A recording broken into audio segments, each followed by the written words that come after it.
Bonjour. Alors on se retrouve après peut-être 2 mois d'absence. J'étais un petit peu malade, donc on se retrouve pour les prophètes, bien sûr. Alors on s'est arrêté, je ne sais pas si vous vous rappelez, au chapitre Vav, 6e chapitre, de Yoshua. Alors il est question dans le 6e chapitre du début de la conquête d'Eretz Israël. Akadosh Baruch Hu va demander à Yoshua de conquérir la première ville d'Eretz Israël, Yericho, la ville de Jéricho. On va un petit peu raconter comment ça va se passer, comment Akadosh Baruch Hu va demander à Yoshua de préparer le peuple. Ça va durer 7 jours. Donc pendant 7 jours, chaque jour, le peuple juif, l'armée Israël, va tourner autour des murailles de Jéricho. Donc Jéricho, c'était une ville fortifiée avec des murailles. Donc Akadosh Baruch Hu dit en Israël de faire le tour des murailles de Jéricho pendant chaque jour. Ensuite, Yom Shabbat, donc la conquête va en fait se passer Yom Shabbat, pendant Shabbat. Akadosh Baruch Hu dit à Yoshua, ce jour-là, vous allez tourner autour des murailles 7 fois. Et la 7e fois, les Kohanim vont sonner des trompettes, des shofarot, des trompettes. Et là, les murailles vont tomber et vous allez conquérir la ville. Ce qui est intéressant de voir dans le Pérec, c'est que il y a écrit il y a écrit Vaïta Aïr Cherem hi Bechol Asher Ba Lashem Gra Kahav Nat Yehi Bechol Asher Ita Babait Kir Be'erbata Et Amalachim Asher Shalachum. Il y a écrit que Yoshua va dire au peuple juif, donc quand les murailles vont tomber, vous allez conquérir la ville, seulement une chose, donc ça va se passer Shabbat. Une chose, je vous ordonne, c'est que la ville, il y aura un chérem. C'est-à-dire qu'il sera interdit de toucher au butin de la ville. Vous ne toucherez à rien. Chérem Lachem. Tout le butin de la ville, tout ce qu'on va conquérir dans cette ville-là, tout ce qu'on va gagner, tous les trésors qu'on va trouver, toutes les choses qu'on va trouver là-bas, personne n'aura d'en profiter, on ne partagera pas cette fois-ci. Et là, tout sera Kadosh la Kadosh Baruch Hu. On donnera tout pour le Mishkan, pour Akadosh Baruch Hu. Ce qui est intéressant de voir, d'abord, c'est de savoir ici Yoshua. Pourquoi Yoshua? Alors, on va dire d'abord le Midrash. Regarde ce qu'il dit Midrash. Il écrit donc que la ville, Yoshua il ordonne, que la ville va être Cherem, ça va être interdite à toucher au butin, tout sur Akadosh Baruch Hu. Amar Yoshua ben Levi. Shlosha dvarim gazru bet din shel mata v'iskim Akadosh Baruch Hu imahem. Il y a 3 choses que le bet din, le tribunal d'en bas, tribunal terrestre, donc l'homme, a lui-même décrété, et Akadosh Baruch Hu, dans le ciel, il a été d'accord avec eux. Velouen. Donc Echad bimei Ezra, une fois au temps de Ezra, Sofer, quand ils sont revenus en Eretz Israël après la galoute Bavel, ils ont voulu, Akadosh Baruch Hu a voulu être matir les Maasrot. Ensuite, au temps de Mordechai et Esther, avec la Megillah, il y a écrit Kimu Vikula Yudim Alem Valzaram. La Megillah qu'on lit à Purim, c'est pas de Oraïta, c'est pas un din d'Oraïta, c'est pas écrit dans la Torah. Et là, c'est les Chachamim, Mordechai et Esther, qui ont décrété et qui ont donné ça pour toutes les générations. Akadosh Baruch Hu Skim et Mahem. Et une autre fois, au temps de Yoshua, ce qu'on vient de voir maintenant. C'est quoi? Shebesha'a Shechnisu Israël Haaretz Amelam Yoshua.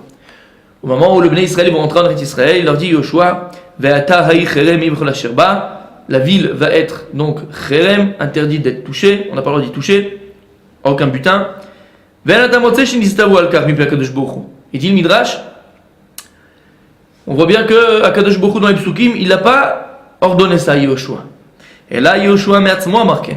Et là, c'est Yoshua de lui-même, il a pensé, de lui-même, et il a dit, le butin de la ville, les trésors de cette ville-là, c'est qu'on va conquérir, on n'y touche pas, c'est pour Akadosh Baruch Hu. Ou Minayin Shiskin Akadosh Baruch Hu Imahen, et d'où on sait que Akadosh Baruch Hu il était d'accord avec Yoshua. Chez Karktiv, il y a écrit après dans le Pasuk, Chata Israël Vegam Avru et Veriti, on la voit dans le Perek Zain, dans le 7e Perek, que Baruch Hu dit Chata Israël, Israël a fauté, et en plus, ils ont transgressé notre alliance. Quelle alliance? L'alliance de ne pas toucher au butin. Et ben Omer Shiskin Akadosh Baruch Hu Imo Yoshua. De là tu vois qu'Akadosh Baruch Hu, puisqu'il a dit vous avez transgressé l'alliance, quelle alliance? De ne pas toucher au butin, mais c'est Yoshua qui a décidé. Oui, mais tu vois de là que Akadosh Baruch Hu lui-même, il a été d'accord avec Yoshua. Donc ici, avant de rentrer dans le vif du sujet, dans les sortes qu'on veut sortir sur ce midrash-là, déjà pourquoi Yoshua? On voit que d'abord c'est Yoshua. Yoshua de lui-même, il a décidé, c'était Shabbat, la conquête de Jéricho va se passer Shabbat, il a décidé de lui-même de ne pas toucher au butin. Il a dit personne n'y touche. Alors déjà, pourquoi? Première réponse. Ça va être la première ville, donc comme on l'a dit, qui va être conquis par le Ham Israël. C'est la première ville d'Eretz Israël qui va être conquise. Donc Yoshua, vous savez, il y a un dit par rapport au Pérot. Quand quelqu'un va planter un arbre, donc les 3 premières années, on n'a pas le droit d'y toucher, à ses fruits. Et ensuite, on amène les bikurim. On doit amener ses premiers fruits. Les premiers fruits de l'arbre, on doit les amener à Kadosh Baruch Hu Beth Amikdash. Pourquoi? C'est un signe de remerciement. C'est que ici, pour pas que c'est toi qui as planté, c'est toi qui t'es fatigué avec ton arbre, tu t'es donné pour ton arbre, c'est vrai. Mais la première chose, sache que ce que tu as fait, les shtadlut que toi t'as donné dans cet arbre-là, l'effort que tu as mis, finalement, qui c'est qui te l'a donné? C'est Akadosh Baruch Hu, comme on l'avait déjà expliqué. C'est Akadosh Baruch Hu qui te l'a donné. Donc les premières choses positives qui vont t'arriver, tu dois d'abord donner à Akadosh Baruch Hu en signe de remerciement. En signe pas que seulement de remerciement, en signe de reconnaissance. Comme on a dit, le hodot, en hébreu, c'est remercier, mais c'est reconnaître. Ouais, on dit modani lefanecha quand on se lève le matin. Première chose qu'on dit quand on se lève le matin, c'est modani fechem alecha vekayam. Modani, c'est quoi modani? C'est je reconnais, mais je remercie aussi. Parce qu'il n'y a qu'une personne qui reconnaît, qui peut remercier. Donc, les premières choses positives qui t'arrivent dans la vie, tu l'as donné à Kadosh Baruch Hu. C'est un signe de remerciement, un signe de reconnaissance, que tout ce que j'ai dans ma vie, c'est toi que je vous qui me le donne. Pareil ici, Yoshua. C'est la première ville qu'on va conquérir d'Eretz Israël. Alors, la première ville qu'on va conquérir, le butin, ça se fait pas qu'on le prenne nous.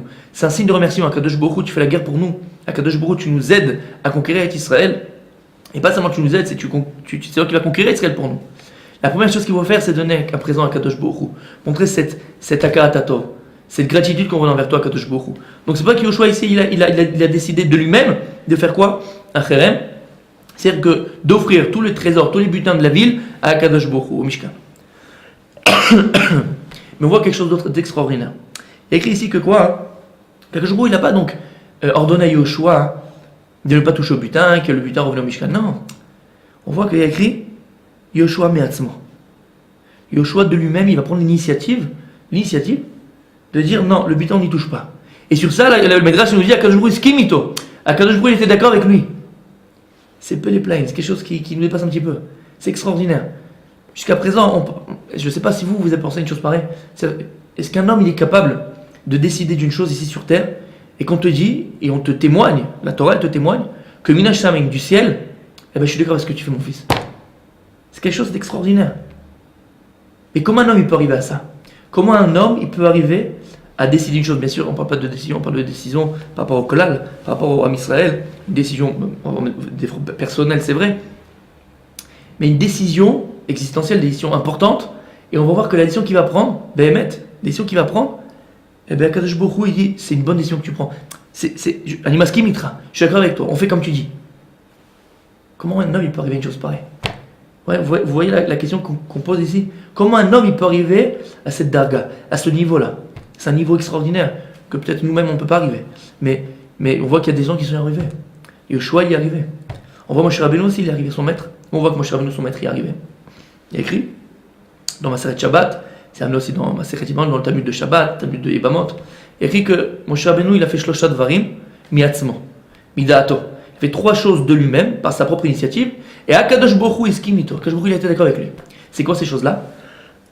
Pardon. La Gemara nous dit, première chose, Akadosh Baruch Hu avait décidé, entre guillemets, de donner la Torah 50 jours après la sortie d'Égypte.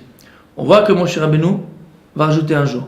Et quand Akadosh Baruch Hu, il va demander à Moshe Rabbeinu de prévenir le peuple juif de se séparer de leurs femmes avant Matan Torah. La Gemara nous dit que Moshe Rabbeinu va rajouter un jour. Sur ça, la Gemara nous dit Akadosh Baruch Hu iskimito. Akadosh Baruch Hu il a dit je suis d'accord avec toi. C'est pour ça qu'il y a eu 3 jours d'Akbala et c'est Moshe Rabbeinu lui-même qui a rajouté un jour. Donc on voit que le jour de Matan Torah, il a été entre guillemets reculé d'un jour. Pourquoi? Parce qu'un homme, Moshe Rabbeinu, il a décidé ainsi. Non, 2 jours ça suffit pas. Il faut 3 jours. La Gemara après il a pris ça un passou, verroulé. Là-bas il faut la Gemara. On voit que Moshe Rabbeinu a décidé que non, c'est pas 2 jours, il faut 3 jours. Et on voit que Matan Torah, le don de la Torah, le jour où Akadosh Baruch Hu a décidé de donner, comme le Midrash il dit, son plus beau cadeau à son peuple, à ses enfants, la Torah, eh ben c'est un homme qui a décidé la date. Non, c'est pas le 50e jour. Non, on rajoute encore un jour. Il skime Akadosh Baruch Hu, Akadosh Baruch Hu est d'accord avec lui. Deuxième fois, la Gemara lui dit, Moshe Rabbeinu, qu'est-ce qu'il a fait midato, de sa propre initiative? Il a divorcé de sa femme Tzipora. Il a dit comme ça, il a fait un calvar. Il a dit ici déjà, Akadosh Baruch Hu, il va parler au peuple juif, ils vont entendre simplement les 2 premières diborot, les 2 premiers commandements, l'étape de la loi. Et Akash Baruch Hu, il a demandé au peuple juif, au Ham Israël, de se séparer de leur femme 3 jours. Alors moi, il dit Moshe Rabbeinu, que la Shrina, Akash Baruch Hu me parle à chaque moment de la journée, à chaque instant, qu'elle va promettre que je dois me séparer de ma femme tout le temps. Et que Akash Baruch Hu, il était iskimito. Akash Baruch Hu, il était d'accord avec lui. Attention, il y a un Rashi qui n'est pas dans Shabbat, c'est Shabbat, mais dans Yibamot. Rashi dit bien là-bas, Ava la sour, l'école Adamacher, la Sotken. Il interdit à n'importe quel homme, après Moshe Rabbeinu, de faire une chose pareille, de se séparer de sa femme, Prichout, parce qu'il se sent proche de Dieu. Non, ça c'était Moshe Rabbeinu, c'était quelque chose de spécial. Rashi nous dit bien là-bas, fais attention. Mais en tout cas, on voit que Moshe il a fait de son propre initiative, Akash Baruch Hu Iskimito. Et troisième chose, il a écrit là-bas, il a écrit que Moshe Rabbeinu est descendu du Har Sinaï, parce que le peuple juif avait fauté avec le vaudor, et qu'il a pris les tables de la loi et il les a cassées. Il dit à Kadosh Baruch Hu, Asher shavarta, ishar kochacha shavarta. Les tables que tu as cassées, ishar kochacha, c'est bien ce que tu as fait, tu as bien fait de casser les tables de la loi. On voit d'ici de Gemara la même chose. On voit qu'un homme, Moshe Rabbeinu, il a fait de son propre initiative 3 choses que lui-même a pensé de faire, c'est personne ne lui a demandé de faire, que je vous leur ai demandé de faire. Et qu'à la fin, Kadosh Baruch Hu est skimito. Kadosh Baruch Hu a dit, c'est bien ce que tu as fait. La même chose ici, avec Yoshua. Comment un homme il est capable d'arriver à une chose pareille? De décider quelque chose sur terre, alors que Dieu ne t'a pas demandé, et que d'un autre côté, et on te dit que je me trouve ici, mais toi, que je me il était d'accord avec toi. Comment on peut arriver à ce niveau-là? C'est quelque chose d'extraordinaire. Comment un homme il peut arriver à ça? Alors vous savez, avec rapport à Moshe Rabbeinu, et on va comprendre par rapport à Yoshua, c'est pareil. Très souvent, nous on pense que c'est écrit dans la Torah. Il y a écrit que Moshe Rabbeinu, Anav Mikol Adam. Personne. Comme Moshe Rabbeinu, la Torah, elle témoigne sur Moshe Rabbeinu qu'il n'y a personne sur terre qui n'a été aussi humble que Moshe Rabbeinu. Personne. Alors nous, vous savez, on a toujours tendance à penser que c'est quoi la Hanava? C'est quoi quelqu'un qui est Hanav, quelqu'un qui est humble, quelqu'un, oui, qui n'est pas orgueilleux, roulé. On a toujours tendance à penser à faux, et c'est négatif, ouais, que tu dois être une serpillère, entre guillemets. C'est-à-dire que tu dois te rabaisser, tu dois ne pas exister, tu dois, d'accord, quand tu vas à la synagogue, tu te mets à la dernière place au fond, avec le taille sur la tête comme ça, tu parles à personne, c'est ça? Ça la Nava. Non. Il lui donne un grand yesod. Raphaël Vologine, dans Pirkei Avot, Ruach Chaim s'appelle, c'est le livre qu'il a écrit sur Pirkei Avot, il dit Raphaël Vologine, quelque chose d'extraordinaire. Il explique c'est quoi la Nava? C'est quoi tous ces liens de la Nava? C'est quoi être humble? En fait, quelqu'un de humble, il dit c'est quoi? Si tu prends quelqu'un d'intelligent, on va dire l'inverse. Si tu prends quelqu'un de bête, quelqu'un d'un qui n'est pas très intelligent, on va dire, pas très très intelligent, tu comprends bien qu'il n'a pas à s'enorgueillir de son intelligence, puisqu'il n'en a pas. C'est-à-dire que des fois, ouais, la nara c'est quoi? C'est pas que quelqu'un qui va s'enorgueillir de quelque chose qu'il n'a pas. Par exemple, un riche, quelqu'un qui est riche, ouais. Vous savez la difficulté que c'est pour quelqu'un qui est riche de ne pas trop abuser du kavod, de ne pas se sentir au-dessus des autres, de ne pas monter son ego, son orgueil. La nava, hein, ouais. Donc la nava, on parle de quelqu'un d'humble. Quelqu'un de humble, c'est qu'il a, ouais, à s'enorgueillir de quelque chose. Et la Torah, elle te dit non, tu as à t'enorgueillir. T'es riche, t'es intelligent, t'es fort, t'es beau, tout ce qu'on voudrait, ouais. Et malgré cette maala que tu as, malgré ce niveau-là que tu as, malgré ce plus que tu as en toi, parce que tu es riche, tu as beaucoup d'argent, parce que tu es beau, parce que tu es intelligent, malgré ce plus que tu as par rapport aux autres, et bien là, hein, malgré tout, tu ne te comportes pas comme quelqu'un qui est au-dessus des autres. Et tu te comportes comme quelqu'un de naturel, comme quelqu'un de ragil, quelqu'un de normal. Tu t'enorgueillis pas de ça, tu casses pas les gens autour de toi, tu te dis, tu ne prends pas pour ce que tu es pas. Ouais. Il dit le Reb Chaim Vologine, c'est quelqu'un d'anav.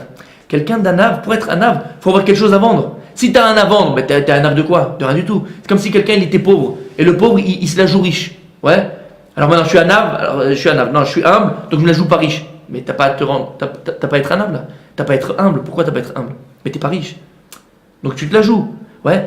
Donc c'est un grand histoire. Nous, on pense que la nava, c'est pour tout le monde. C'est-à-dire que, bien sûr, c'est pour tout le monde. Mais chacun par rapport à la qualité qu'il a, par rapport à ce plus qu'on a par rapport aux autres.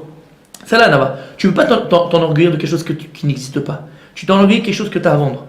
La même chose. Il faut comprendre ici.